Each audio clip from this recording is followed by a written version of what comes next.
Okay, I'm super excited. I haven't got my really good brushes, but I just decided to film on the last minute.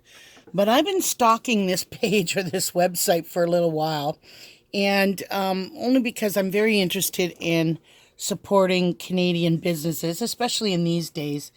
And there's a couple of watercolor companies, Rockwell and Beam Paints. So Beam Paints are the more recent ones that I have been looking at.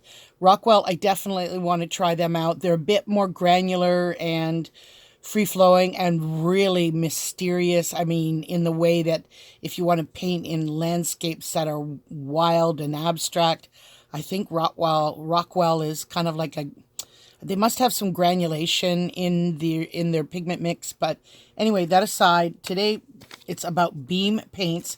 So I was out at Arts Den, a plug to Arts Den out of Petrolia, Ontario, teaching painting Watercolor 101. And I focus on 101 because when you have the basics and the foundation, you can go anywhere from there. So, and then it's all about techniques and the way other artists do. They all have their own little techniques and everything. Anyway, I was excited to hear that they had brought online some of the Beam paints. So I didn't want to just go ahead with just a minimal palette. Some of the colors that they have there, they got the ones in the wooden. If you go to beampaints.com, I believe that's what it does here. Oh, you can even, they've even got a barcode on the back there if you want to scan it to go there. But the little write-up they gave with it, this was $12.29 out at Arts Den, which I felt was more than fair because these are very generous sample cards. Like, that is nice. That's probably about as much as you'd have in a small pan or, in a palette. So anyway, I'm just going to get these a little bit wet while I'm chatting it up. And oh, wow, look at how wet that became, how that really animated quickly. That's a bonus on my part because typically before I ever get started, look at that. Oh, I'm impressed. That was fast, really quick pickup with the pigment. Just one good loaded brush load and a half of water. And look at already. Look at that. Ah, so impressive. I didn't even get out of the gate. And generally you have to work the surface for a little bit on some. Always don't forget to just give your brush a little flick after, or you're going to have that water running down the ferrule of your brush and dripping everywhere. I paint like I cook. It's all over the place. So just give it a tap, and then I usually wipe off that ferrule. But holy moly. So here I am. I'm just going to go into the second one. So the colors on this swatch are, I think it's on the back side here. I love how they have the indigenous name for it. Otoman, which is strawberry. That's this one. Wigwasman, Ande, which is cherry magenta. If I'm bastardizing these names, please forgive me. Dwagi Zibuk Zibuk. Anyway, fall popular yellow. Gega Nakshek, which is almost nigh. Gichigaming Ande, Great Ocean, and Wapshande, Limestone White. So I'm the type of person that really likes to know, oh, flipping it over wasn't a good idea. I like to know my pigments. I am definitely, you ask anybody, I am a person that must know my pigments because it's important to me. Many names, like what we've just heard here, they've been calling these names with their natural indigenous names. I just messed that right up. The cloth I used had some Prussian blue. There we go. But they make their own pigments. So here's a write-up. Thank you for supporting Indigenous family business. The paints you have purchased are made with local Manitoulin honey, wild crafted tree sap, hand-gathered, washed, and sifted Manitoulin stone, and the finest light-fast pigments. We strive to be a plastic-free company. We make all our packaging either hand-cut and sanded reclaimed white cedar and birch, or wrappers hand-printed in the shop with plant-based inks and waxed with local beeswax. So to see their process in little mini tutorials, visit their Instagram at Beam Paints, and or just go to beampaints.com. So I'm not sure where I was first introduced to them, but I've been sort of stalking their page and deciding on what palette I wanted to try. And then my local art store, who I will support and would love to support, they got these in this week. Look at this. This is magenta. I'm telling you that right now. And it's very, very close to Quin Magenta. This is super saturated, obviously, but I didn't have to work hard. Just look at this, a little bit of water. And I'm like, oh my goodness, this is like beautiful. So I'll do petal number 5, only because I like 5 petals. Right? That's crazy. I'm just going to add myself a little bit of water and just look at this. Keep discharging. Now, the watercolor paper I'm using is also new to me. I don't typically use anything other than, of course, look at this. I'm still discharging this. All I'm doing was adding a little bit of water, and it's still discharging. I'm going to keep going until the paint is completely discharged off this brush, right? Wow. Usually the magentas, I can get some mileage out of them, but not this much. So it is starting to, the value and the intensity is starting to, look at this, rich. So I'm just going to go here like that. How impressive that is. Oh my gosh. All right, I'll discharge this and move on to the next. This to me looks like it's probably going to be a phthalo, and this looks like or even ultramarine, and this looks like it might be a Prussian.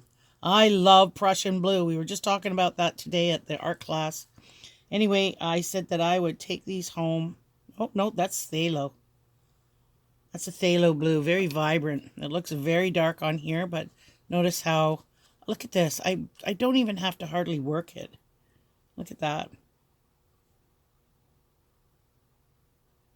And this is another little surprise. I have brushes that range from minimum $25 up to $125, and I use them all at some point, but my favorites actually happen to be the black velvet. I think they're black velvet. I haven't got my case here. It's still in the bag. The ones I use for silk, because they're a half and half. They're a half synthetic, half natural, and I love that. I love a paintbrush that can hold its water. This came in a packet of 4. I got it off of Amazon because I was thinking about buying a bulk of them for my classes, because I like to include the brushes, the paint, like a try before you buy. You know, you have to go out and spend all that money. 4 watercolor brushes. They're called, you get a 2, 4, 6, and 8, but that 8 is actually more like a, you know, in between a 6. I would say just maybe a 7, I would call this. It's not the size of my 8s, but when things are made in China, which this probably was. Oh, it was designed in Spain, but manufactured in China. Their sizes tend to be always on the small sides compared to our European and North American. But this set was $14.98. I'm not kidding you. So I thought it was worth spending the money and trying them out. And I really, really am enjoying this. It's better than a Taklon, total synthetic. I like the halves and halves. This said it was a synthetic squirrel hair. I'm finding that, see, like it even has it comes to a pretty nice fine point, right? Do I have the other ones here? I haven't unpacked my bag from getting back from Petrolia. So, but yeah, here they are. I have them just sitting in the jug. But look at this. So you get 4 of them. right? So that's the 8, that's the 6. That's more like a 4. And, this is typical of a 2. But that 4 is like a 2. And that, or, a 3. No, a 2. Or maybe a 3 and a 4. I don't know. But they're on the small side. However, they work. They work. And I'm really impressed. I like this size. And number 8 is my standard size that I like to use. Okay, so that's more the phthalo. Let's see if this one, look at this, see, just one good dollop of water from, and it's working its way, right? Oh yeah, definitely ultramarine. It's bordering on cobalt though. No, it's ultramarine. Ultramarine tends to have a red bias, right? That's why it's a warm blue. Yeah, I don't know. Looking kind of on the cobalty side, if you ask me. Because of its wateriness, cobalt can't, well, so is ultramarine. It's not as intense. But see, I don't see a whole lot of granulation in there, and ultramarine blue is. But then this could be their own special blend. Who knows? But it looks pretty ultramarine blue to me. All right. So that's obviously a magenta, or a comparison to a quinacridone rose. This is definitely a beautiful, it's almost like a Hansa yellow. I love a Hansa yellow. It's a very comparable. Let's see what this white, if it's going to show up at all. Might have to. Meanwhile, silly me, I tell people, leave that dirty one alone and go to the clean one. Got to practice what I preach, right? Okay. Excuse me. So, I suppose it could be used in place of a gouache. Right. All right. Okay, that's done. I don't buy whites. It's a waste of my money. I use gouache. Okay, so this should be a burnt sienna.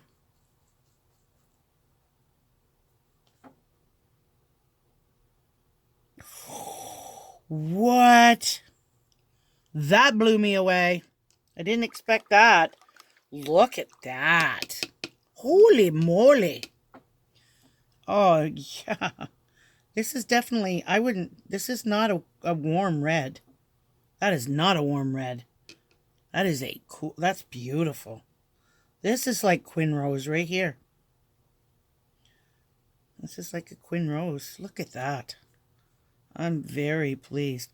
Now, like I said earlier, so this is just making marks off the top of my head. I might even actually get serious and do a painting with just these 6 colors. This here, and I'm going to give kudos to businesses that actually work for the consumer, and give them a shout out. But I found Etchr during COVID, in the beginning of COVID, because as we all know, the whole world had to shut down. And I'm a person that I do online classes and that as well. But I'm always taking online classes and participating. You never know what you're going to learn from somebody. Anyway, Etchr came on board. They were offering $5 1-hour paint-alongs. And then if you wanted to buy the actual course, so the artist would come on and do a demo for an hour and you followed along. And then you could sign up for the actual course for $7 or get the recording or whatever, which was fantastic. Anyway, I invested in them as well and bought what they have is like called a starter pack, and then bought some extra pads. This is an A5, which works out to be about, for the American sizing, it's almost 6 by 8, I believe. Let's go into the 5 mark here. Where's the 5? There we go. 5. Nope, it's more 5. Yes, 8, just over 8. 5 by 8. And there's 20 sheets, but this is the key. Look at this, 50% cotton. So it would be 50 cotton, 50 cellulose or wood pulp. So that would be a high-end cellulose, because if it's not 100% cotton, it's not 100% cotton. 100% cotton, you know the difference. But the fact that this is 50%, and it has it's got a cold press pattern on it, but I would say it's cold press leaning more towards a hot. You can see that there's a little bit of a surface texture there, but not as much as some of the cold press that I have. Well, there you have it. So Etchr, Etchrlab.com. Great spot. They the last 3 years have just gone on fire. They've employed a lot of artists. I think they've got many of them that are repeat. They hire them to come in and do these little classes, and then they have many offers on their products. So I love that. I actually got a little pin from one of the packs. So I got the starter pack. I got some watercolor pads. I didn't get, oh, and in the starter pack you did get the watercolors. They're primaries. There's nothing nothing extraordinary, but you get half pans of the primary colors. And then what we did get though is we got three or four brushes and a fine liner and a water brush, which super impressed, and then a watercolor pad. Anyway, and that was for I think 50 some odd dollars. What a great deal! Where you got the whole kit and caboodle there for under $60. So okay, that's it. I'm gonna move along and do some more, but I really wanted to give this a try as soon as possible. So Mixing 6 travel card, and this paper is their own handmade paper. It's very soft, of course, and very absorbable. But what a brilliant idea! Just brilliant. The nice thing about it being the handmade paper, the water soaks in quickly and it will dry quickly, so you won't walk around with a mess. It will probably buckle over time, but that's not a concern really for me. Okay, beam paints. Lovely. Thanks for watching.